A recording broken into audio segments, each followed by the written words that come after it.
Can you see the difference in there? See how... And we are off.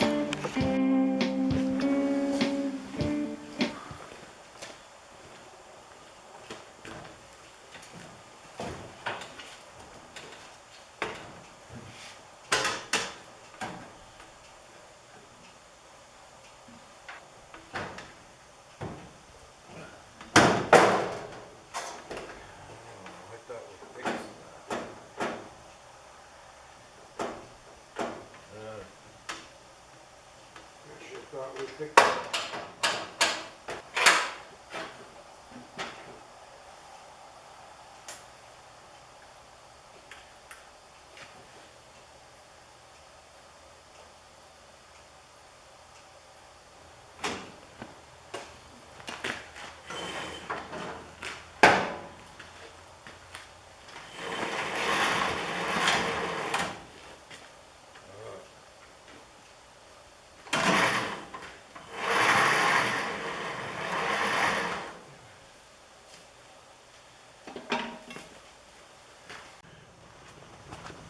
Well, it really helps if you hook up the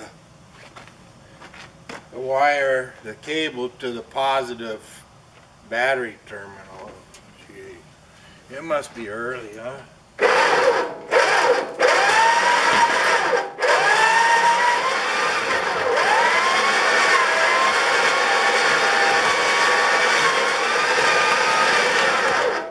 Short work of that business, huh?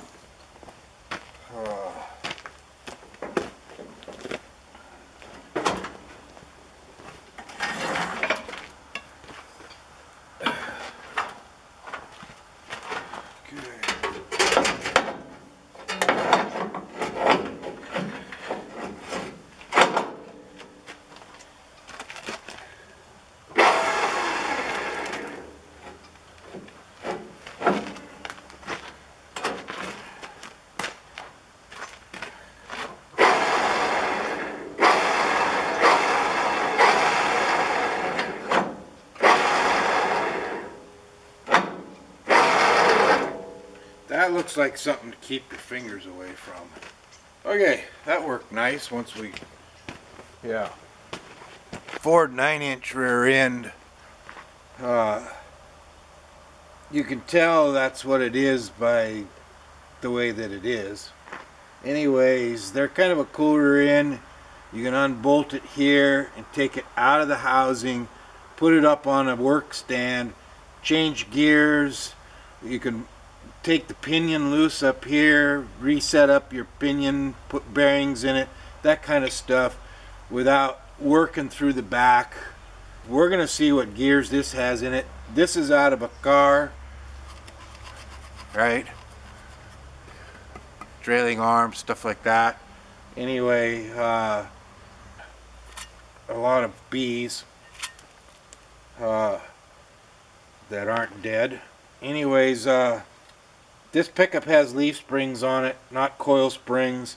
If it did have coil springs, this is a lot heavier duty housing than the one that's underneath there, but I was contemplating the idea of even just cutting all the mounts off of it, cut my mounts and shove this underneath there, but I think we're just going to change out what we can bolt in and bolt out. I think that'd be the smartest thing to do. Okay, back to work.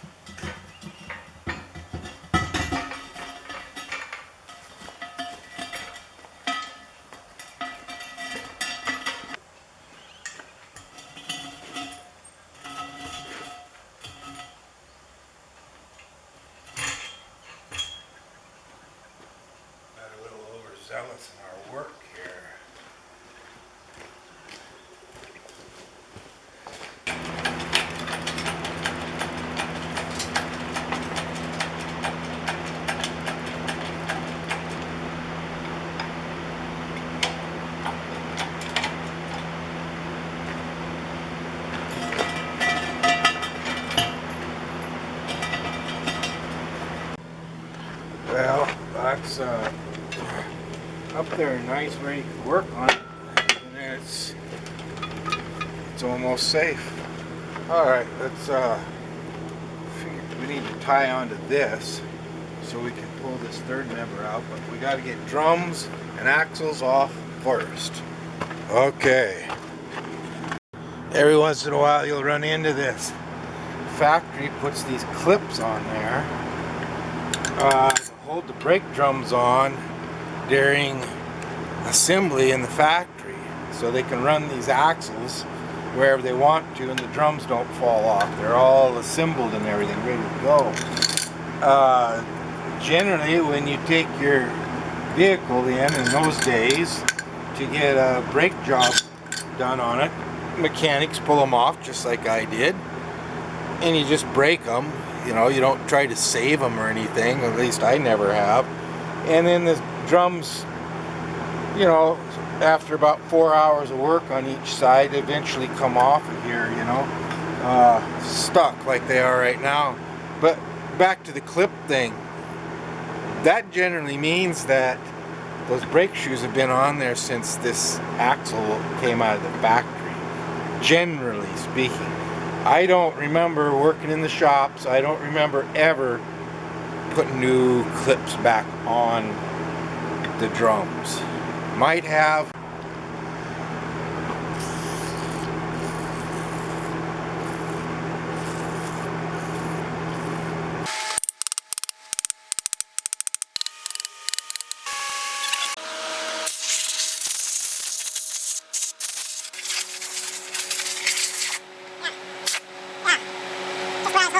Shoes are in really nice shape. Unbelievable.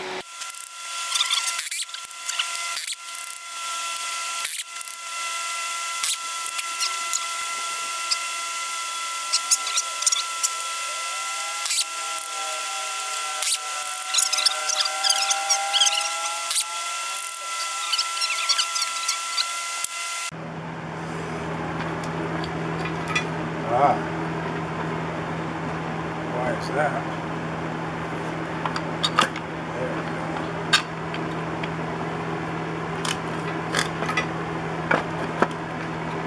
Look at that.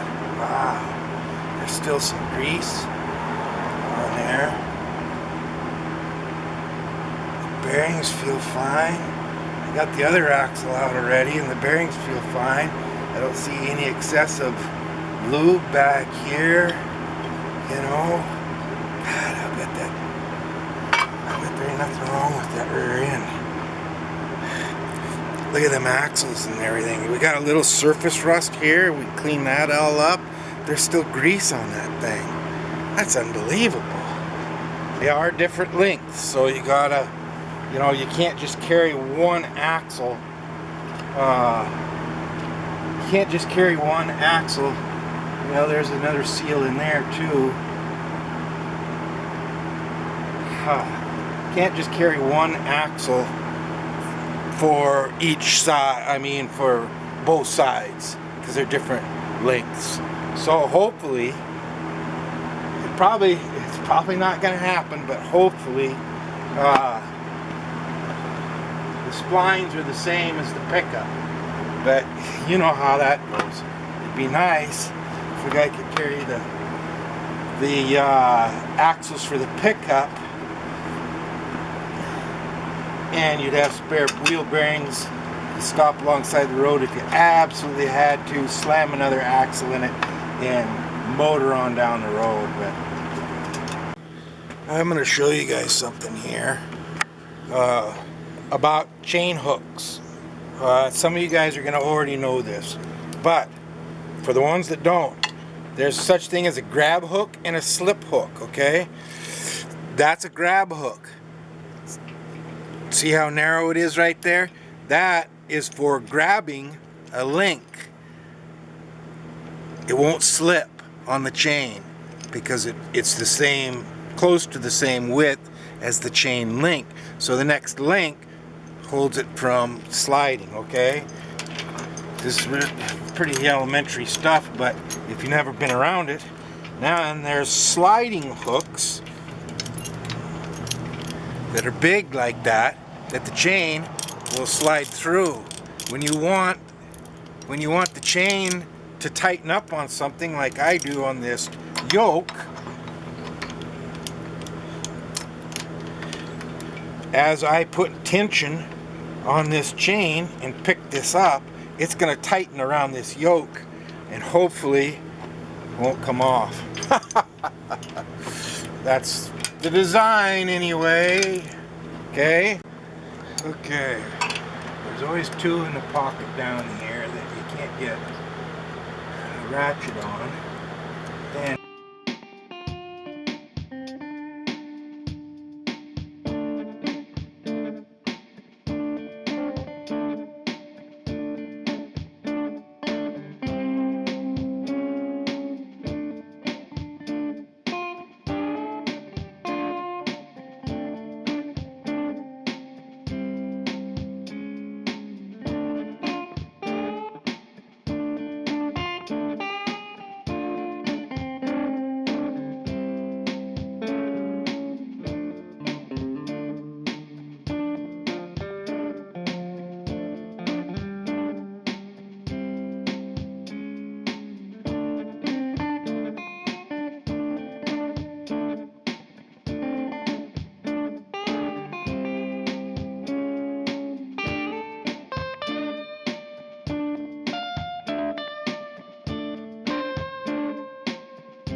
in the shop finally.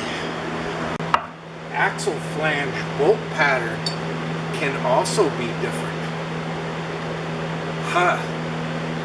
Because it does not fit, of course, the pickup rear end, the pickup wheels. So that means that the brake drums don't fit either. Okay, that answers some of the questions. We need to pull an axle out and take a look at the spline count on there. If the spiders are the same, and that can be different too, but if the spiders are the same, we're in luck. We can run the other axles. Okay, let's get one of them axles out and take a look. I'm glad we didn't take this housing out of there and start ripping and gutting mounts and all that stuff and welding on the other one, and then come to find out our dang wheels wouldn't fit on the axle. That would have been depressing. Okay, once we get this axle out, we'll measure the width and the diameter to see if maybe we can hijack the brake shoes. These ain't that bad. We might just adjust these up and run them, you know.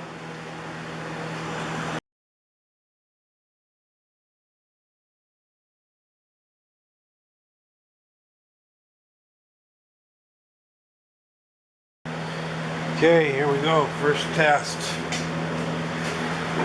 I can count the splines, I guess. There it went in.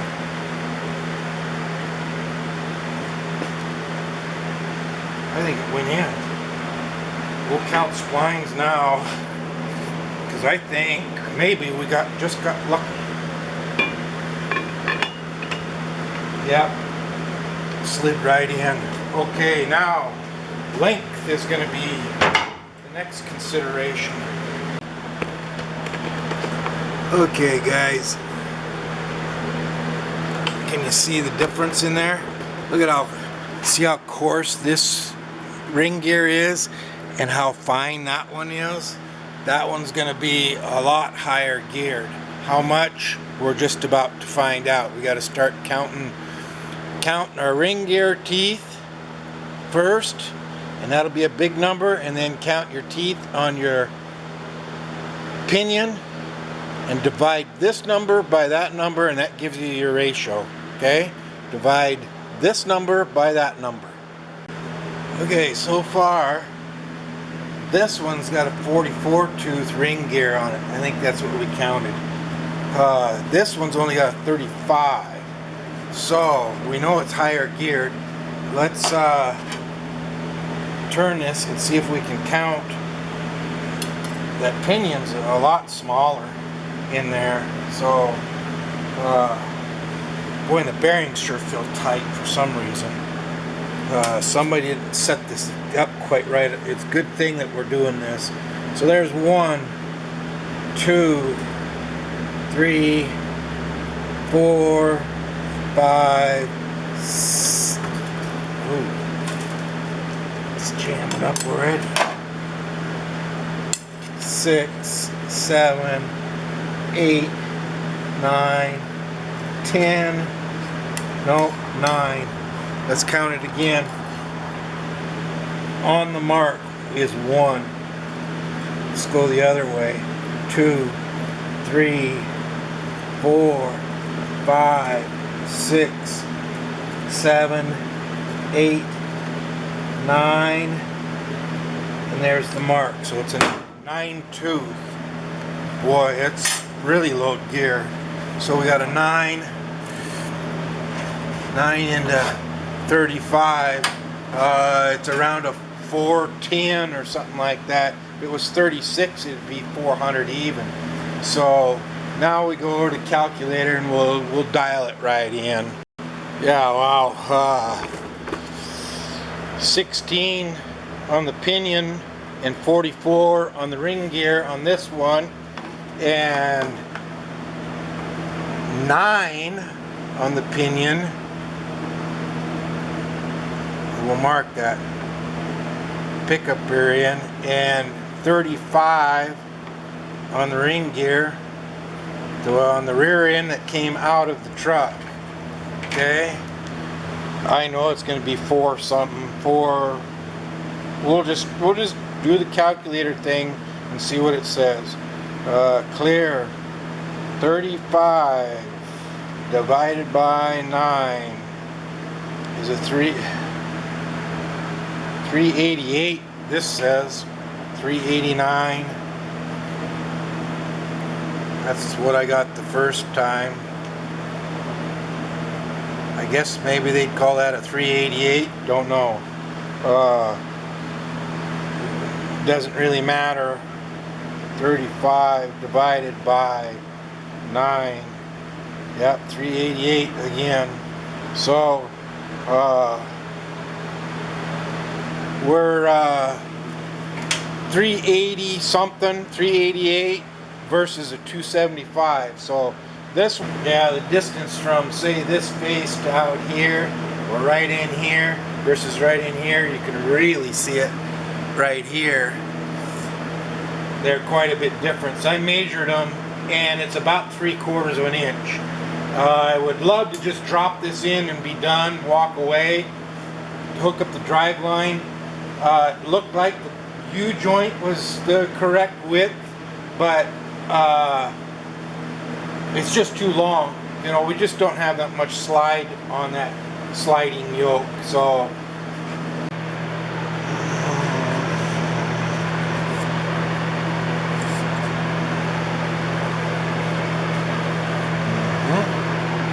got some mollygraph, extreme pressure, multi-purpose. That's gotta be good. And it's black. Usually that black stuff, boy, that sealing surface isn't worth much on that yoke. I guess he wants to redo the whole truck, so they're gonna be into that. That's part of the rebuild. That's tight on there.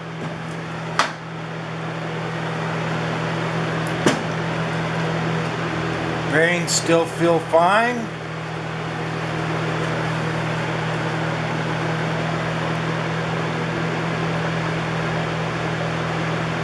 That's actually got about the right run out too.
Well, it's Labor Day.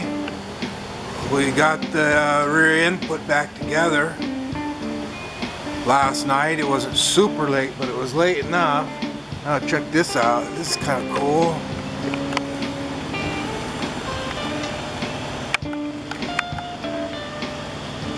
Nice old shell. Huh. Anyway, yeah. This is last night at home, and then we're going to take off right before dark and head for Kennewick, Washington. But yeah, it's a 275 rear end posi track in the back now. Modern center section, but the real jewel is in the back, because the rest of it's in the back. The heavy duty housing and stuff, that's what all this is there's a really cool 4-link heavy duty housing with the bigger brakes. Well, all we gotta do is load the rest of our gear in the morning. Some tool bags, some auxiliary power to charge stuff, and we are off.